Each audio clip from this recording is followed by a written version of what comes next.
In this section we will review the legal requirements and limitations derived from Delaware law and regulations of security agencies and guards in the state. As outlined, there are two sources which are the basis for security oversight. Both are contained in Title 24, Chapter 13. The Delaware Legislature creates the law and the Board of Examiners creates regulations. We will briefly review most of the laws or regulations which may be covered on the State Security Guard exam. However, all of what might be required for you to understand is outlined in your study guides.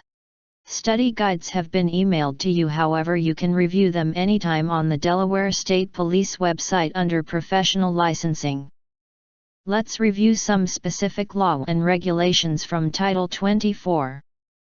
Before you apply for your Delaware security license, you should understand your full criminal background as it may affect your ability to obtain a security license in Delaware. Conviction of a felony, for example, is an automatic disqualification under the law. Other misdemeanor crimes involving theft, drug use, or what can be defined as crimes of moral turpitude can keep you from holding a license. Some crimes have a statute of limitations, in other words an elapsed time period for how long they can be held against you. It is important you know your criminal history and be honest with professional licensing.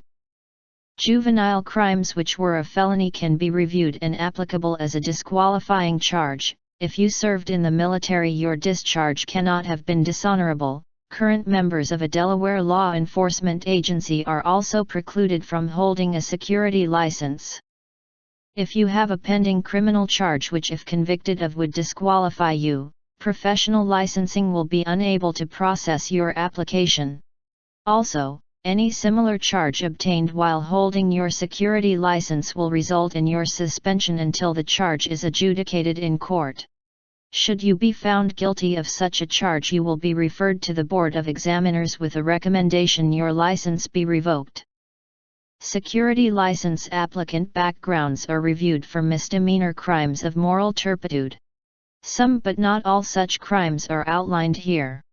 Crimes of moral turpitude are defined as conduct that is believed to be contrary to community standards of honesty, good morals, or justice. The word turpitude is defined as a shameful, vile, or corrupt character or acts. Moral turpitude refers to conduct that shocks the public conscience or which does not fall within the moral standards held by the community. An applicant's full criminal history is reviewable. This includes crimes committed in other states and jurisdictions. Many employers advise applicants their criminal history going back 7 years is what will be reviewed. The state does not have such limitations imposed when reviewing license applications. Crimes committed in other jurisdictions are often titled or characterized differently, and they are viewed against comparable crimes in Delaware. For example, offensive touching in Delaware is perhaps pushing or striking someone causing a minor or no injury. In New Jersey, such a crime would be considered simple assault. Some crimes that were committed beyond a certain time period are eligible to not be considered. For example, a single theft charge for writing a bad check from 8 years back would no longer be considered. However, if there were 2 or more disqualifying charges accumulated over a person's lifetime together, they would disqualify them from obtaining a license. It is important for an applicant to thoroughly review and understand their entire criminal history before applying. It is the applicant's responsibility to understand the law. Fees for applications that are denied will not be refunded. Professional licensing is not able to review a person's criminal history without a formal application, as it is against federal law to run random inquiries. Moving beyond background checks, licensed security officers are required to have their identification card, which is their license, in their possession when performing security guard duties. The only exception would be a new applicant who has been advised by an email from professional licensing they are approved to work for 15 days prior to physically having their ID card in hand. Professional licensing is the operational and enforcement arm of the board, and their inspectors do conduct on-site ID card checks of licensed security personnel. Should a licensed security guard be arrested and/or charged with any crime, they are obligated by law to inform the professional licensing section of the state police within 5 business days. Failure to do so may result in a license suspension. Professional licensing is eventually advised of all criminal charges made against license holders, but the regulation does require a licensee to report. Not all crimes will be grounds for an automatic emergency suspension. Most traffic violations, short of felony DUI, will not require a notification. Security guards who are permitted by their agency to carry a weapon or weapons must receive training and be certified to do so. Such certifications are held with the agency and subject to auditing by professional licensing. Unarmed yellow card holders are permitted to carry a baton OC spray and handcuffs if their agency allows. Red card firearms guards are permitted to carry these outlined weapons and a firearm. Firearm certifications do require the direct submission of shooting certifications and training to professional licensing. The weapons outlined are the only ones approved by the Board for Security. Tasers are currently prohibited for security guards in Delaware.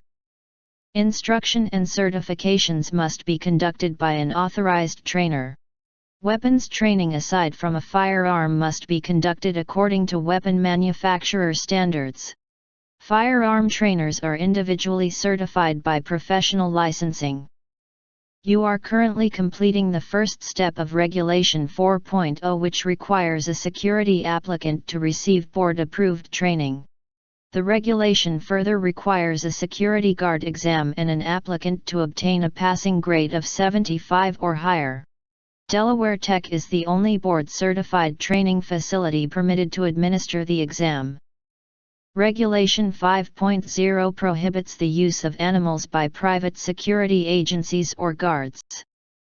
Regulation 10.0 requires security patches, badges, seals, and security vehicle markings to be approved by the Board of Examiners. All 10.0 regulations are intended so the public is able to distinguish between police officers and security. The use of certain wording on security badges is also regulated, and the crest or seal of Delaware is prohibited to be placed on them. All uniforms displaying a patch must contain an approved design that is not generic in nature. The patch must have the name of the agency printed on it. Security vehicles and their markings are subject to board approval as well. Security vehicles may be equipped with light bars which can be used in patrol duties. The lights must be amber and/or clear in color. The use of sirens by security is prohibited.